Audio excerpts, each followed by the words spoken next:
ہم جانتے ہیں کہ اس دنیا کے پہلے دو انسان حضرت آدم اور حضرت حوا علیہ السلام تھے، جنہیں اللہ نے براہ راست بغیر ماں باپ کے تخلیق کیا۔ جب ان دونوں کو زمین پہ اتارا گیا تو یہاں ان کے دو بیٹے پیدا ہوئے، جن کا نام حابیل اور قابیل تھا۔ ان میں قابیل کھیتی باڑی کیا کرتا جبکہ حابیل ایک چرواہا تھا، لیکن ایک دن قابیل نے اپنے بھائی حابیل کو حسد اور کئی دوسری وجوہات کی بنا پہ قتل کر دیا، اور یہ انسانی تاریخ کا سب سے پہلا قتل سمجھا جاتا ہے۔ اس واقعے کے کچھ عرصے بعد حضرت آدم اور حضرت حوا کا ایک تیسرا بیٹا پیدا ہوا، جس کا نام شیث رکھا گیا، جنہیں حضرت آدم علیہ السلام کے بعد اللہ کا دوسرا نبی مانا جاتا ہے۔ ان تینوں کے علاوہ حضرت آدم اور حضرت حوا کے کل 120 بچے پیدا ہوئے۔ حضرت شیث علیہ السلام کی نسل سے ہمیں تاریخ کا اگلا بڑا کردار ملتا ہے، جنہیں حضرت نوح علیہ السلام کے نام سے جانا جاتا ہے۔ حضرت نوح علیہ السلام نے اس دنیا کی سب سے پہلی کشتی بنائی۔ انہوں نے اللہ کے حکم سے اس کشتی میں چند انسانوں اور جانوروں کے ایک ایک جوڑے کو سوار کیا اور ایک عظیم سیلاب سے بچ نکلنے میں کامیاب ہو گئے۔ اللہ نے اس سیلاب کے ذریعے پوری زمین کو ملیا میٹ کر دیا، اور پھر حضرت نوح علیہ السلام اور ان کے بچے ہوئے خاندان سے اسے دوبارہ آباد کیا۔ حضرت نوح علیہ السلام کے 4 بیٹے تھے۔ ان کا چوتھا بیٹا یام اور ان کی بیوی اس سیلاب میں ہلاک ہو گئے۔ چنانچہ آج اس زمین پہ بسنے والے تمام انسان ان کے بچ جانے والے 3 بیٹوں سام، حام اور یافیس کی اولاد ہیں۔ ویورز، مورخ لکھتے ہیں کہ سام کے 5، حام کے 4 اور یافیس کے 7 بیٹے تھے، جس کا مطلب یہ ہے کہ حضرت نوح علیہ السلام کے کل 16 پوتے تھے۔ جیسا کہ آپ سکرین پہ دیے گئے نقشے پہ دیکھ سکتے ہیں کہ حام کے بچوں کا تعلق بنیادی طور پہ افریقہ سے تھا۔ چنانچہ حام کے بیٹوں میں سب سے اہم مزرائیم تھا، جو کہ مصر کے علاقے میں آباد ہوا، اور ویورز، مزرائیم مصر کا ہی ایک قدیمی نام سمجھا جاتا ہے۔ اسی طرح اگر سام کی اولاد دیکھی جائے تو ان میں آرام کے نام سے موجودہ شام، آسور سے اسیریا اور ایلام کے نام سے ایران کا نام منسوب کیا جاتا ہے۔ اس کے علاوہ سام کے بیٹے ارفخشد کو یہ شرف حاصل ہے کہ ان کی نسل میں حضرت ابراہیم علیہ السلام آئے۔ اسی طرح اگر یافیس کی اولاد دیکھی جائے تو ان کے بیٹے کافی دور دراز علاقوں میں آباد ہوئے۔ ان کے بیٹے جاوان کو یونان، مدائی کو شمالی ایران اور گومر کو یورپ اور خاص طور پہ جرمنز کا جد امجد مانا جاتا ہے۔ اسی طرح ماگوگ کی نسل سے یاجوج اور ماجوج تعلق رکھتے ہیں۔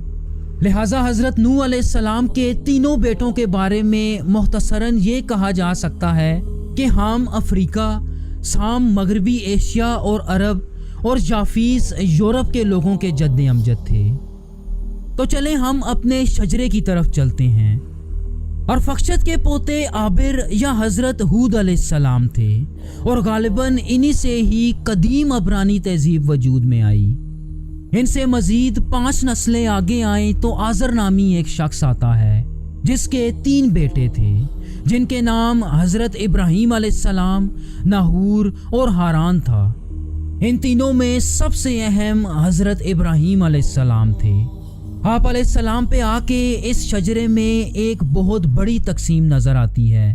اس کی خاص وجہ یہ ہے کہ آپ علیہ السلام کو دنیا کے 3 بڑے مذاہب یعنی یہودیت، عیسائیت اور اسلام کا جد امجد مانا جاتا ہے۔ اسی وجہ سے ان تینوں مذاہب کو اکثر ابراہیمی مذاہب بھی کہا جاتا ہے۔ اسلام اور عیسائیت دونوں میں مانا جاتا ہے کہ حضرت ابراہیم علیہ السلام کے 2 اہم بیٹے حضرت اسماعیل اور حضرت اسحاق علیہ السلام تھے۔ حضرت اسماعیل علیہ السلام کو عربوں یعنی حضرت محمد صلی اللہ علیہ وآلہ وسلم کا جد امجد مانا جاتا ہے، جبکہ حضرت اسحاق بنی اسرائیل کے جد امجد تھے۔ اسلام میں حضرت ابراہیم علیہ السلام کے بارے میں کئی واقعات ملتے ہیں، جن میں سب سے مشہور اللہ کی وحدانیت کی تبلیغ کرنے پہ انہیں آگ میں پھینک دینا اور ان کا صحیح سلامت اس آگ سے باہر نکل آنا تھا۔ اس کے علاوہ عیسائیت اور اسلام دونوں مذاہب میں حضرت ابراہیم علیہ السلام کے بیٹے کی قربانی کا ذکر ملتا ہے۔ البتہ اسلام میں ان کے بڑے بیٹے حضرت اسماعیل، جبکہ عیسائیت میں حضرت اسحاق علیہ السلام کی قربانی کا واقعہ آتا ہے۔ اس کے علاوہ اسلام میں حضرت اسماعیل اور حضرت اسحاق علیہ السلام دونوں کو نبی مانا جاتا ہے، جبکہ اس کے برعکس عیسائیت میں صرف حضرت اسحاق علیہ السلام کو نبی مانا جاتا ہے۔ ویورز، چونکہ حضرت عیسیٰ علیہ السلام بنی اسرائیل سے تعلق رکھتے تھے تو آج ہم حضرت اسحاق علیہ السلام کی لڑی میں رہیں گے۔ حضرت اسحاق علیہ السلام حضرت ابراہیم کی پہلی بیوی حضرت سارہ سے تھے۔ ان کا ذکر قرآن میں تقریباً 15 دفعہ ان کے نام کے ساتھ آتا ہے۔ جب حضرت اسحاق 10 برس کے ہوئے تو اللہ نے حضرت ابراہیم علیہ السلام کو ان کے بیٹے حضرت اسماعیل علیہ السلام کو عرب میں منتقل کرنے کا حکم دیا۔ یہی وجہ تھی کہ حضرت اسماعیل علیہ السلام کی اولاد عرب کے علاقے میں پھلی پھولی۔ حضرت اسحاق علیہ السلام کی شادی ان کی ایک کزن ربکہ یا ربیکہ سے ہوئی، جن سے آپ کے 2 بیٹے حضرت یعقوب اور عیسو پیدا ہوئے۔ حضرت یعقوب علیہ السلام جو کہ ایک پیغمبر بھی تھے، بہت اہمیت کے حامل ہیں۔ انہیں اسرائیل کے نام سے بھی جانا جاتا ہے۔ یہی وجہ ہے کہ قرآن میں متعدد دفعہ ان کی اولاد کو بنی اسرائیل کے نام سے مخاطب کیا گیا۔ حضرت یعقوب بھی اپنے والد حضرت اسحاق اور دادا حضرت ابراہیم کی طرح اللہ کی وحدانیت کی تبلیغ میں مصروف رہے۔ عیسائیت اور یہودیت کی طرح اسلام میں بھی حضرت یعقوب کی 2 بیویوں سے 12 بیٹوں کا ذکر ملتا ہے، اور ان کے یہ 12 بیٹے بنی اسرائیل کے 12 قبیلوں کی بنیاد بنے۔ ویورز، ان کے بیٹوں میں سب سے اہم حضرت یوسف علیہ السلام تھے، جو حضرت یعقوب علیہ السلام کے سب سے پسندیدہ بیٹے اور اللہ کے اگلے پیغمبر بھی تھے۔ قرآن میں ان کے نام سے ایک پوری سورت ملتی ہے، جس میں انہیں ان کے بھائیوں کی طرف سے کنویں میں پھینک دینے اور پھر بعد میں ان کا مصر کا بادشاہ بن جانے کا پورا واقعہ ملتا ہے۔ بنی اسرائیل کے ان 12 قبیلوں میں سب سے اہم 2 قبیلے تھے۔ پہلا قبیلہ لاوی تھا، جس سے بنی اسرائیل کے پادری تعلق رکھتے تھے، جبکہ دوسرا قبیلہ یہودا تھا، جو کہ شاہی قبیلہ مانا جاتا تھا۔ حضرت عیسیٰ علیہ السلام کا تعلق بنی اسرائیل کے قبیلہ یہودا یعنی شاہی قبیلے سے تھا۔ اگر یہودا سے تقریباً 9 نسلیں آگے آئیں تو اللہ کے پیغمبر حضرت داؤد علیہ السلام آتے ہیں، جنہیں ایک ہی وقت میں اللہ کا پیغمبر اور سلطنت اسرائیل کا بادشاہ ہونے کا شرف حاصل تھا۔ ان کا شمار اسلام کے اہم ترین انبیاء میں ہوتا ہے۔ یہی وجہ ہے کہ قرآن میں ان کا ذکر کل 16 مرتبہ آتا ہے۔ انہیں اولو العزم پیغمبر تو نہیں مانا جاتا، لیکن اللہ نے ان پہ دوسری آسمانی کتاب زبور نازل کی۔ حضرت داؤد علیہ السلام کے بعد ان کے بیٹے حضرت سلیمان علیہ السلام آتے ہیں۔ اسلامی تعلیمات کے مطابق حضرت سلیمان علیہ السلام بنی اسرائیل کے تیسرے بادشاہ تھے، جنہیں اللہ نے کئی معجزوں سے نوازا، جیسا کہ جانوروں اور جنوں سے مخاطب ہونا اور شیاطین کو اپنا غلام بنا لینا تھا۔ ویورز، حضرت سلیمان علیہ السلام سے چند نسلیں آگے آئیں تو حضرت عمران آتے ہیں، جو کہ حضرت عیسیٰ علیہ السلام کے شجرے کو سمجھنے کے لیے انتہائی اہمیت کے حامل ہیں۔ ان کے خاندان کے بارے میں قرآن میں ایک پوری سورت آل عمران آتی ہے۔ اس سورت میں خاص طور پہ حضرت عمران کی اولاد یعنی عیسائیوں کو مخاطب کیا گیا ہے۔ حضرت عمران کی بیوی ہانا اللہ کے پیغمبر حضرت زکریا علیہ السلام کی بیوی کی بہن تھی، اور حضرت عمران حضرت مریم کے والد تھے، لیکن حضرت مریم کی پیدائش سے پہلے ہی وہ انتقال کر گئے، جس کے بعد حضرت مریم حضرت زکریا علیہ السلام کی سرپرستی میں آ گئیں۔ ویورز، حضرت مریم کو اسلام میں بہت اونچا مقام حاصل ہے۔ ان کو یہ شرف حاصل ہے کہ وہ دنیا کی واحد خاتون ہیں کہ جن کا نام قرآن میں براہ راست آتا ہے۔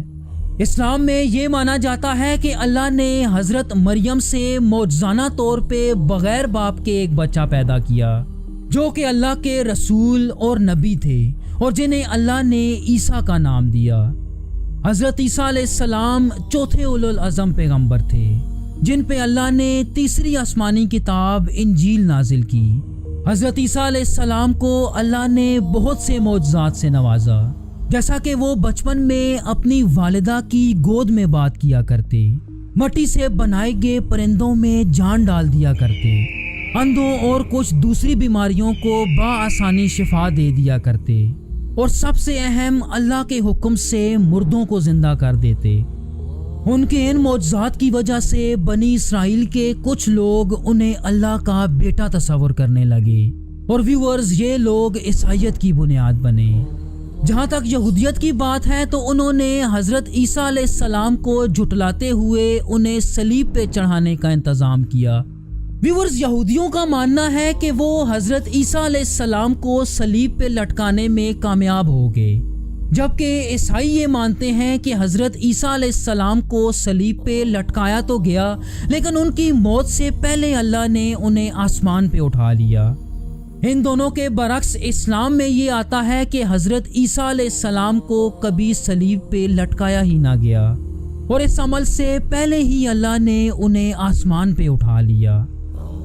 عیسائیوں اور مسلمانوں میں حضرت عیسیٰ علیہ السلام کی دوسری آمد پہ یقین بھی رکھا جاتا ہے، اور حضرت عیسیٰ علیہ السلام کے ظہور پذیر ہونے والے مقام کو دمشق کی اموی مسجد تصور کیا جاتا ہے، جو مسلمانوں کے نزدیک مکہ، مدینہ اور بیت المقدس کے بعد چوتھا مقدس ترین مقام سمجھا جاتا ہے۔ ویورز، حضرت عیسیٰ علیہ السلام حضرت اسحاق کی لڑی میں آخری پیغمبر تھے، اور ان کے بعد نبوت بنی اسماعیل یعنی عربوں میں منتقل ہو گئی۔ حضرت اسماعیل سے حضرت محمد صلی اللہ علیہ وآلہ وسلم کا شجرہ نسب دیکھنے کے لیے اسکرین پہ دی گئی ویڈیو